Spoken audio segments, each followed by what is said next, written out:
Hola, buenas tardes a todos. Bueno, como todos ya saben, ciclo de charlas sobre historia del arte dentro del marco del Consejo Profesional de Ciencias Económicas de Cava. ¿Sí? En principio quiero agradecer a Mirta Goboni, quien es vicepresidenta segunda del Consejo Profesional de Ciencias Económicas, que nos brinda, digamos, a mí y a otros especialistas este espacio. Así que bueno, hola Silvi, ¿cómo estás? Hola, ¿qué tal, Florencia? Qué alegría compartir con vos y con los que nos escuchan del Consejo, que ya hemos tenido oportunidad de compartir buenos momentos de arte Bien. en otra ocasión. Bien, bueno, a mí, bueno, ya me conocen, mi nombre es Florencia Agra, yo soy profesora en Historia del Arte. En esta ocasión está invitada la profesora Silvia Dignaya. Voy a leer brevemente su CV, ¿sí? Para quienes no la conocen. Silvia es abogada y licenciada en Artes por la Universidad de Buenos Aires, profesora de Historia del Arte y la Cultura Europea 3 y 4 en la Universidad de El Salvador, y es maestranda en Sociología en la Universidad Católica Argentina. También dicta cursos de Historia del Arte Europeo e Historia del Arte Argentino en forma independiente. Doctora Silvia Dignaya, que en la charla de hoy nos va a presentar el placer de jugar con nuestra percepción, la ilusión del arte. Así que bueno, Silvi, no te quito más tiempo y empecemos. Bueno, lo que quiero es primero pensar en esto, ¿no? Sí, En la riqueza que tiene el arte y en cómo nos permite entrar a un mundo y cómo de alguna manera eh, generamos un diálogo. La obra nos llega y de alguna manera nos requiere algo. Por eso elegí estas obras que puntualmente es para ver ese efecto que los artistas tienen de generar en nuestra percepción algo particular. sí, Jan van Eyck es un pintor muy conocido, flamenco del siglo XV, y esta obra también es conocida, pero yo voy a pasar, digamos, voy a traspasar un poquito la típica explicación de la obra para no hablar sobre el matrimonio Arnolfini, que son los que están en el primer plano, son el tema fundamental, este matrimonio, si en este momento era el momento de la ejecución del matrimonio y el pintor era el testigo, pero me voy a quedar en realidad para pensar solamente en el elemento principal para mí, que es el que nos lleva al foco de la mirada, que es este famoso espejo. Este espejo realmente es un espejo que en su momento era bastante utilizado en las casas burguesas, como en este caso, y aparte nosotros vemos que a su alrededor tiene, no se ve con claridad, pero sí tiene partes del Vía Crucis, con lo cual ya nos va dando una pauta de que algún elemento simbólico religioso tiene que ver con la escena que se está produciendo en este momento del matrimonio, ¿no? Entonces, ¿por qué es tan importante el espejo? ¿Qué nos devuelve? Nos devuelve como una mirada amplificada de la propia escena del cuadro. Es decir, a nosotros espectadores nos hace ver hacia adentro y a su vez ver hacia afuera, porque nos devuelve lo que está pasando del otro lado del matrimonio, que en principio está el pintor, tal vez un ayudante y algún otro elemento más. Es decir, ¿fue el pintor el testigo de esta unión? También vemos la ventana, la luz que genera la ventana. Y vemos otros elementos como que se van de alguna manera complementando. Es decir, que es el espejo llega a ser como el centro de gravedad, el sentido claro y oculto al mismo tiempo de este cuadro. Son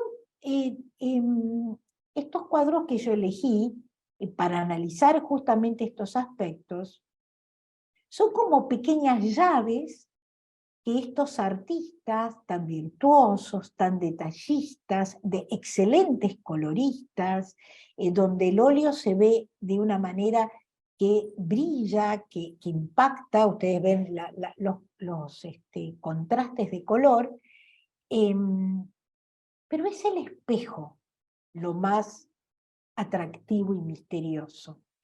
Si querés, vamos a la próxima, que es la famosa obra también de Jan van Eyck, de la Virgen del Canciller Rolling. Y bueno, el tema principal es este canciller, que era una autoridad, hay un detalle muy importante de su rostro, digamos un retrato, que está arrodillado frente a la Virgen, a la misma altura, pero eso es un poquitito interesante porque la Virgen, digamos, tiene una categoría celestial, tiene un ángel por sobre su cabeza, pero en realidad no es lo que más me interesa acá. ¿Qué te parece que será lo que me interesa? El segundo plano. Exactamente. ¿Por qué? Porque si uno se pone a pensar, y estamos hablando de la percepción, lo que tenemos es esa luz que nos viene del exterior. Y ahí es algo que también me encanta. Otra vez acá hay dos figuras en primer plano, hay una lindísima perspectiva, si nosotros vemos el pavimento o el piso con los distintos azulejos, pero vamos directa, nuestra mirada va a esos tres arcos, a ese ventanal, y a su vez ese ventanal ya nos marca una distancia que nos lleva por el sendero del río, que va de alguna manera zigzagueando, cuyo en el centro podemos ver o una isla o tal vez un barco navegando, pero lo que a mí más me interesa son esas dos personitas que están ahí abajo, que de alguna manera nos replican a nosotros. Somos los espectadores que nos asomamos a esta escena de la Virgen y el canciller Rolling, pero que a su vez ellos también se asoman hacia el puente, hacia el agua, a algo bastante interesante. A ambos lados de este río vemos edificaciones, vemos campos, vemos cultivos.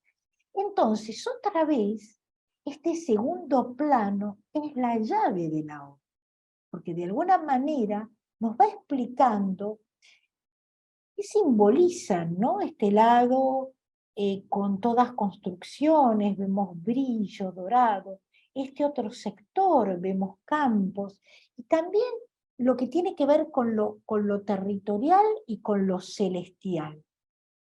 Si te parece, nos animamos a ver la próxima. Sí. Esta no tiene nada que ver, ya ahí pasamos un poquitito más.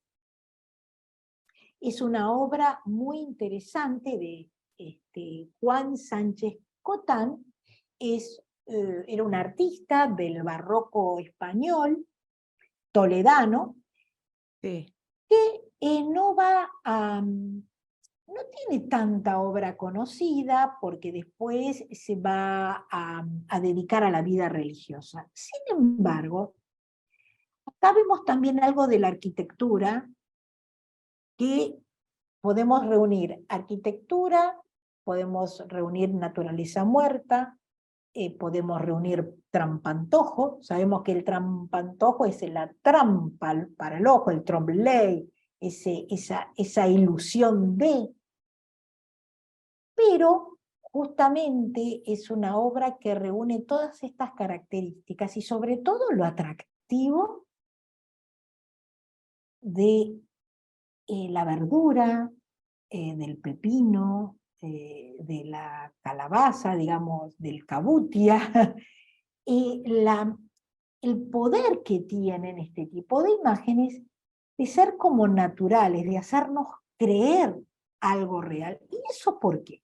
Porque el artista utiliza con mucha precisión esos efectos del ojo a través de sombras, a través de grandes luces que a su vez proyectan la sombra y nos hacen como observar ese volumen, esa posibilidad que en esta estructura gris, que nos da la profundidad, por supuesto la perspectiva, la proporción de los elementos, observemos este detalle de tener colgada también la fruta. Y acá hay algo que también es interesante pensar en el momento que se realizó. ¿Cómo se mantenían los alimentos? ¿Qué te parece que sería ¿Cómo se posible? conservaban, por ejemplo? Bueno, a ver, creo que básicamente esta obra está hecha por encargo, casi todas las obras que hizo Sánchez Cotán fueron por encargo, y se colocaban en las grandes cocinas. Ahora, la manera de mantener frescos y de alguna manera refrigerados los alimentos eran justamente en huecos dentro de la pared, por eso ahí se ve negro, porque seguramente estaba hecho en la profundidad, en esos Claro, metros que tenían las paredes. Ese hueco permitía que los alimentos se mantuvieran frescos durante más tiempo. Entonces, ahí está un poco la razón por la cual nosotros acá, si bien el PowerPoint es negro, la obra en realidad se corta arriba. Es decir, que hasta podría figurar como una ilusión en el mismo espacio de la cocina, donde se cocinaba. Acá, por eso también hablo yo un poco de arquitectura, porque esto es como como una cosa más de color gris, como si fuera parte de un cemento, parte sí. de la misma pared.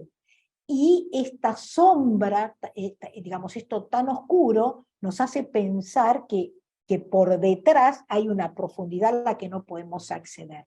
Sin lugar a dudas, es una obra muy atractiva porque muestra estos alimentos como muy frescos, muy reales. Y ahora me animo a encontrar acá un poco una combinación, ¿no? Otra combinación, porque en el Casillén Rolín vimos eh, los arcos que de alguna manera mostraban la distancia y era una ventana al exterior. Sí, Y acá volvemos de alguna manera a ver esta hornacina con una ventana al exterior. Vemos un paisaje que no está muy bien determinado, que está con esos colores entre verdes y azules, que son los que generan como la atmósfera. Pero lo más interesante que en las hornacinas, que suelen ser lugares que están cerrados, que de alguna manera son esos huecos cerrados, donde se colocan esculturas, donde se colocan distintos objetos, pero sobre todo para darle como un valor importante, tenemos una naturaleza muerta, unas flores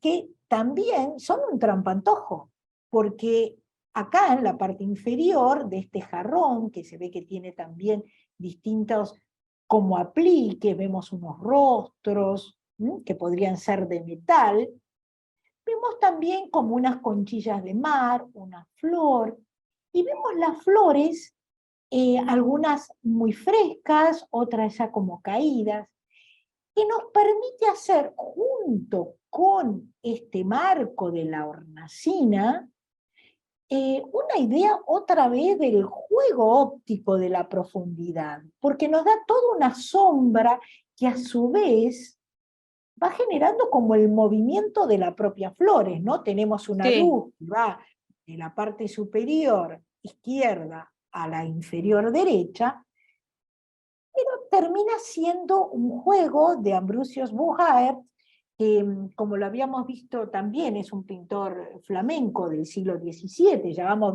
viendo el siglo XV, siglo XVI, siglo XVII, como de alguna manera van experimentando con nuevos recursos estos artistas. Te hago Y una también, pregunta, Silvia. sí, ¿Vos pensás, digamos, que dentro de lo que fuera, digamos, la escuela flamenca a grandes rasgos, se distingue por el desarrollo de estos recursos, a diferencia de otras escuelas? mira, yo creo que fundamentalmente la escuela flamenca, los holandeses son los grandes maestros que han determinado eh, todo lo que son, de alguna manera, los primeros recursos en detalle, en virtuosismo de estas técnicas. Digamos, creo que han sido los maestros, los legítimos maestros que después otros artistas van a mirar. Eso es algo muy interesante que me preguntás, porque indudablemente no es que el trampantojo o alguna de estas técnicas no se hayan realizado en otras obras, podríamos decir, de los italianos o podemos decir de los españoles. Sin embargo, la forma en la que han sido desarrollados los pone a estos artistas flamencos holandeses en un lugar de inicio y de perfección o de perfeccionamiento acerca de estas técnicas. Así que creo que eh, a veces no tenemos tanta oportunidad de ver artistas eh, flamencos, o conocemos los cuadros clásicos que están en los museos más importantes, como el Museo del Prado, pero no algunos que están como en este museo, el Mauritius, eh, que son muy, muy importantes estas obras. Y vamos a seguir justamente con otro, que es muy interesante también su obra, también holandés del siglo XVII, Ámsterdam, de la escuela de Rembrandt, pero acá no sabemos por dónde empezar. A ver, empezamos pasando por el pasillo. Entonces acá apareció otro recurso importante, que son las puertas. Digamos, acá abrimos una puerta e ingresamos a una casa. En las otras tuvimos la hornacina, tuvimos la ventana, que mirábamos con distancia hacia el exterior. El espejo nos devolvió hasta nuestro lugar. Y acá lo que hacemos es ingresar a una casa. Y es como, si vamos a hacer un primer recorrido, por lo menos podríamos mencionar 10 cosas que nos hacen llegar hasta el último espacio. Es decir, vamos sumando una secuencia tras otra de espacios. Ingresamos a través del perrito. El perrito acá casi que nos recibe, tenemos la mopa a la izquierda. Nos ayuda muchísimo este pavimento, estos azulejos negros, negros y blancos. Tenemos acá una silla, seguramente un mapa, gran recurso que tienen desde Vermeer para mostrar también los grandes avances de ese momento. La parte de la escalera, donde vemos acá por detrás otro espacio que nos lo indica un gatito. Acá un perro, acá un gatito. Por acá atrás se ve como una transparencia que la da este marco, donde vemos como otro salón, donde a su vez hay una ventana que nos lleva al exterior, y acá vemos un hombre y una mujer que seguramente están sentados enfrentados en una mesa. Ahora, observemos que acá, digamos en la parte superior, tenemos un espejo que nos devuelve a su vez la imagen del hombre que tenemos con sombrero, que no lo podemos ver de enfrente. Es una obra que mide 2,64 por 137. Es decir, que es una obra muy grande y tal vez en el lugar, yo no conozco este museo, esta colección, pero tal vez viéndola nos lleve a una sensación de estar frente a una puerta real. Es Sí muy se ve grande. muy grande, O muy sea, grande. 2,64, o sea, es una pared, de alto de una Claro, pared. claro, exactamente. Con lo cual, según como esté colocada la obra en la colección, uno Ah, posiblemente llegue y se impacte con la percepción de poder ingresar en el espacio, que eso es tan importante, es la perspectiva, es la proporción de los elementos, es el espacio al que busca el artista que nosotros ingresemos, pero lo hace de una manera ordenada, nos va como llevando perro, gato, cabeza, y acá pensemos un poco en estos bustos que los tenemos casi sobre como el dintel de esa puerta, de esa puerta sí. ventana. Entonces ahí nos está dando también un poquito de volumen. Y no nos vamos a olvidar, por favor, de esta pajarera, ¿no? De acá tenemos colgado, y el pájaro tiene la puerta abierta y está ahí asomándose. Entonces, por su lado, acá tenemos como unos ángeles que están como esculpidos en el arco. Es muy interesante esta obra porque sobre todo nos pide que nos detengamos, que observemos qué recursos tiene Samuel para que nosotros penetremos en ese Sí. hogar, en esa casa, en ese interior. Así como en las otras obras nos sacaban afuera, acá nos ingresan a la casa. Y por detrás, ya Sí, casi me da acá, la sensación, Silvia, que es como que te invita a entrar a otra dimensión. yo De creo hecho, que parece sí. la jaula como que está encima tuyo. O sea, está muy. Ahora que hiciste énfasis en las dimensiones, me lo pude imaginar en una pared con las dimensiones propias de esta obra, porque, a ver, hay una realidad. Nosotros acá vemos las figuritas y hay muchas cuestiones que se pierden, pero o sea, tratando de imaginar esta obra con esas dimensiones en una distancia no muy alejada de la obra, me imagino como espectadora. Y si te pones a 70 centímetros de la obra, es como que sentís que tenés la jaula acá en la cabeza. Exactamente, exactamente. Yo creo que justamente ese efecto se logra si miramos la parte de la jaula abajo. Sí, Está perfectamente, tiene como un pequeño rebatimiento, como si uno lo pudiera ver en esa dimensión. Y cómo también va ganando con el juego de las luces, cómo nos permite acá un poco más de luz, menos, más, menos, más. Y este salón de atrás, otra vez con esta tan interesante silla, que es como que nos corta, ahí nos quedamos, pero no deja de generar, miren acá este detalle, fíjate, que es como una carta, un papel sobre el primer escalón de madera de escalera, ¿no? Entonces, es un cuadro muy interesante como para realmente disfrutarlo, eso es lo que yo pienso, cómo se sí, disfruta. sí, es como que lo podés captar como cierta cotidianeidad. Sí, y hasta podés escuchar murmullos.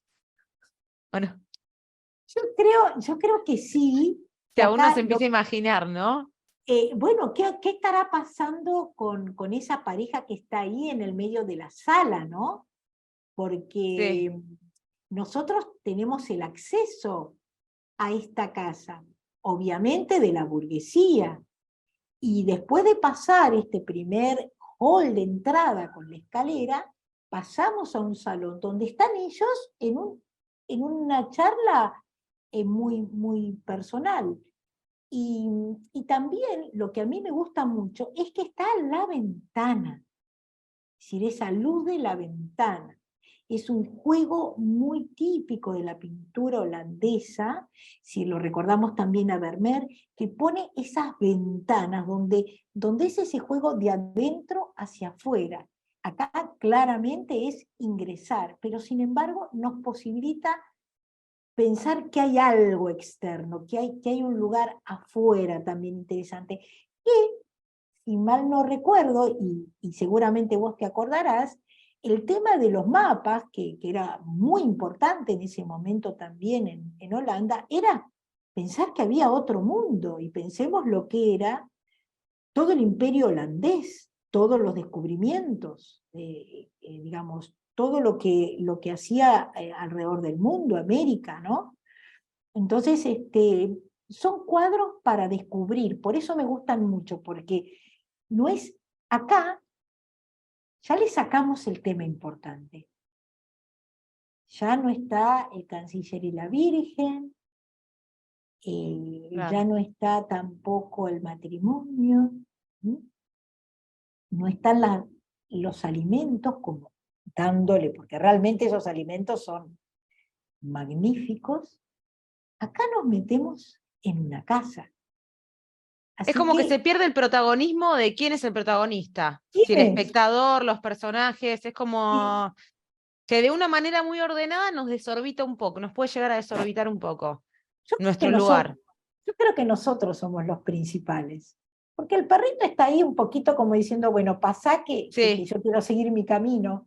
Y el gato como asomándose. Los demás están la pareja está en la conversación. Entonces, y, a ver, podríamos ser nosotros y el pájaro que está por salir de la jaulita. Nosotros sí. dos. El que sale y nosotros que entramos. Vamos a ver acá un poquito la que viene. Uy, esta de Nicolás Maes, siglo XVII, La espía. Tenemos acá, que me llama mucho la atención. No la he visto personalmente esta obra. Sé que también es un recurso muy usado por Rembrandt. Esta cortina, es decir, de alguna manera 3/4 de la obra la podemos ver, un cuarto está tapado por una cortina. Una cortina que en los recursos, digamos, religiosos, esta es una escena de costumbre, ¿no? Una escena de género. En las iglesias, las imágenes importantes, en los altares privados, tenían sus cortinas, se descorrían, digamos, se revelaban. Bueno, acá es un poco como que nosotros corrimos la cortina y a la manera de la espía estamos observando qué es lo que pasa dentro de esta casa.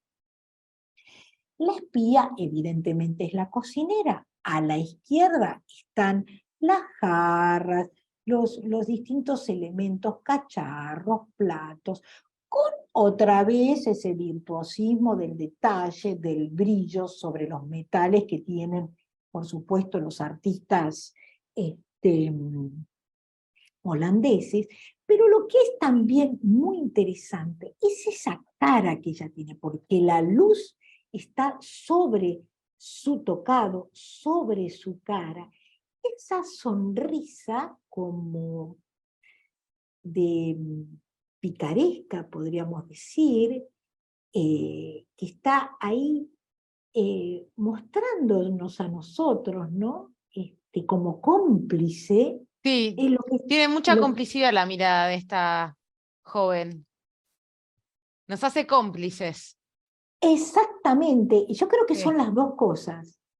La cortina y la cara de ella nos hace meternos también en un interior otra vez estamos ingresando a un interior, donde ella tiene su delantal, que se lo sostiene, y es como que se acomoda sobre la escalera de madera, típica escalera caracol que llevaba a los cuartos, y se asoma un poco para mostrarnos qué está pasando en la sala principal de la casa, ¿no? ¿Qué está pasando con la dueña de la casa? Y también acá está como colocando una cosa, aparentemente un elemento, está realizando algo. Por supuesto que la ropa ya es distinta. Y también acá hay una ventana, con lo cual es adentro y afuera, todo ese trabajo. Es interesante que nosotros, aparte acá en esta obra, tenemos como un punto de vista más alto. Es decir, que podríamos hasta pensar que nosotros lo estamos viendo desde otro cuarto. Acá hay un margen donde se ve también una silla. Es importante cómo se utilizan el recurso de las sillas y de las mesas para dar perspectiva, para mostrar profundidad, y también la oscuridad acá, cómo hay que pasar, hay que subir para llegar al sector principal de la casa, ¿no? Cómo acá aparece la luz que viene de la ventana. Sin embargo, no solo ella tiene la luz, como dije al principio, también la tenemos sobre el cortinado, porque el cortinado, acá estos pliegues, tienen como mucho brillo, ¿no? Entonces nos dan textura. Cosa tan pequeña que nos genera como varias sensaciones, ¿no? Así que por eso digo, el placer de estas obras es invitarnos a descubrir artilugios, virtuosismo, capacidad del artista, juego de espacio, juego de perspectiva, trampitas ópticas, eh, que nos generan como un gusto particular, ¿no? Y nos hacen participar. Nos Creo genera un que, gusto por descubrir para mí, ¿no? Porque son exacto. obras que las ves muchas veces y cada vez que la ves descubrís algo diferente. Yo creo que igual he tratado de poner en este PowerPoint la mayor calidad, digamos, de las imágenes, aunque supongo que claramente deben haber mejores versiones y verla a estas obras debe ser realmente un gusto. Como verás, también son de museos que no son, museos o colecciones que no son tan comunes, así que bueno, hasta uno podría anotárselas para decir, bueno, si voy por allá, paso y las busco, las veo.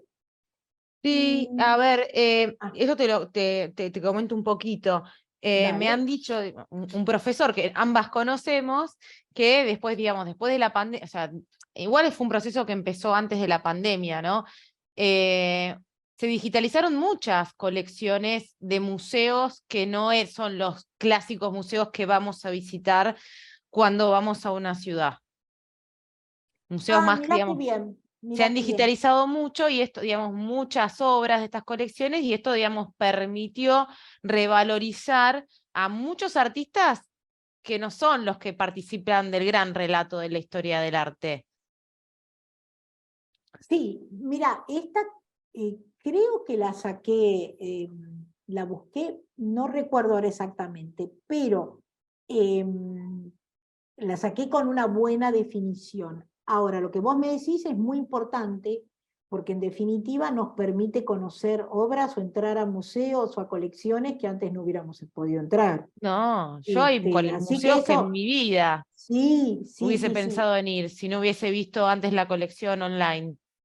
Es que eso es lo que también es interesante. Y lo que vos también me gusta que me digas, que de alguna manera fue un poco la intención de encontrar un poco acá, es que no son tan conocidos o son menos conocidos o no se estudian dentro de un momento determinado, ¿no?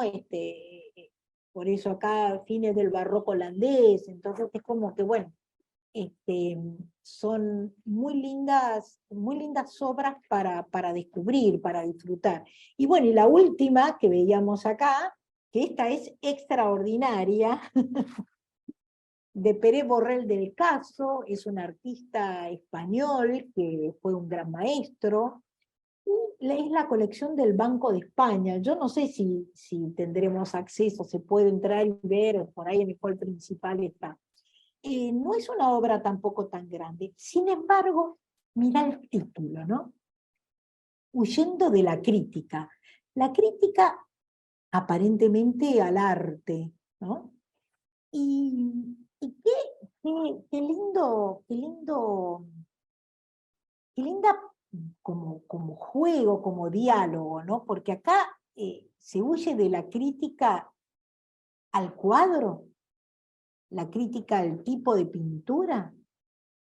¿Cómo logra Pere Borrell mostrar a este joven en una actitud de escaparse, de salir, de atravesar la bidimensión y entrar a nuestro espacio?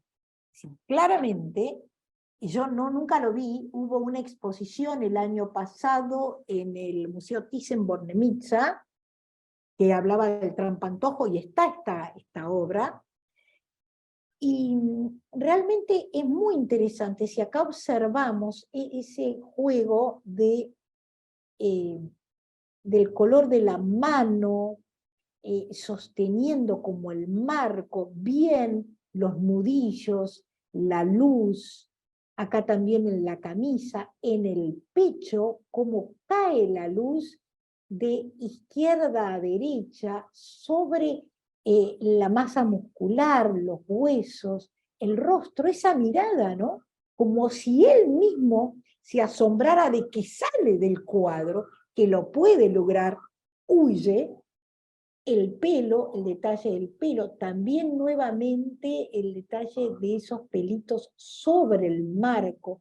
Este dedo que marca otra vez la luz, la sombra bien marcada, todo esto en oscuridad, la pierna, esta rodilla, y cómo acá se ve estos pliegues del pie donde haciendo fuerza sobre el marco también parecería que tuviera más sangre, ¿no? El pie más oscuro, las uñas. Es una obra, yo diría que impacta, que me hace acordar a la película esa, La Rosa Púrpura del Cairo, donde el personaje sale de la película. Y en esto también es muy interesante porque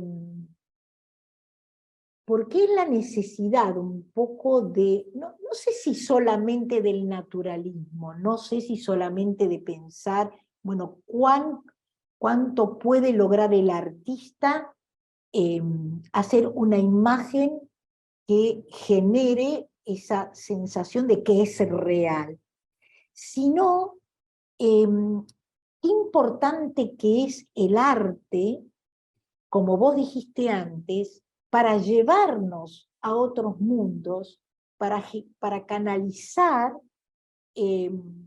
nuestra percepción, para darnos una nueva mirada de las cosas, no solamente como un objeto, ¿no? Ese objeto que nos transporta o nos lleva a lugares distintos, lugares nuevos y lugares que nos hacen pensar o disfrutar, ¿no? Un poco así. Sí, a mí en lo personal me hace pensar del lugar que estoy ocupando dentro de la experiencia, digamos, de espectadora, a mí, digamos, particularmente. Así que bueno, Silvi. A mí lo que para terminar, Sí, creo que el arte es un ida y vuelta. Y nosotros ingresamos como lo hicimos en la otra casa, y él quiere salir, tiene vida propia. Entonces me gusta que el arte quiera venir a nuestro mundo, que es de nuestro mundo, y nosotros también podamos ingresar, Claro. ¿no? Pensar, darnos esa libertad, la libertad que nos da el arte es espiritual, simbólica, es placentera, a veces también muy crítica, y como es ahora que muchas veces pasa con el arte contemporáneo, está muy presente la agenda actual política y social, entonces a veces nos cuesta más. Pero en estas obras pudimos disfrutar un poquito de estos artilugios. Así que bueno, Silvi, voy a ver, voy a dejar de compartir. Ah, no, estás compartiendo vos. Bueno, Em, dejo de compartir. sí, así te veo un poquito mejor y te Bueno, muchas gracias, Silvia. La verdad que reconozco que, a ver, como colega tuya, ¿no?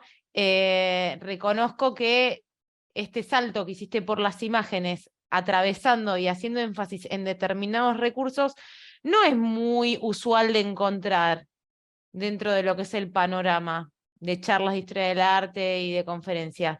A ver, a mí en lo personal me gustó mucho la charla por esta particularidad de que no te fuiste con la biografía, digamos, de la mano de la biografía de los artistas, de la composición. Estamos como un poco bastante, digamos, cansados de esos enfoques, y de hecho me pareció muy agradable porque muchos de los que ven estas charlas son alumnos míos y alumnos tuyos de los talleres de historia del arte.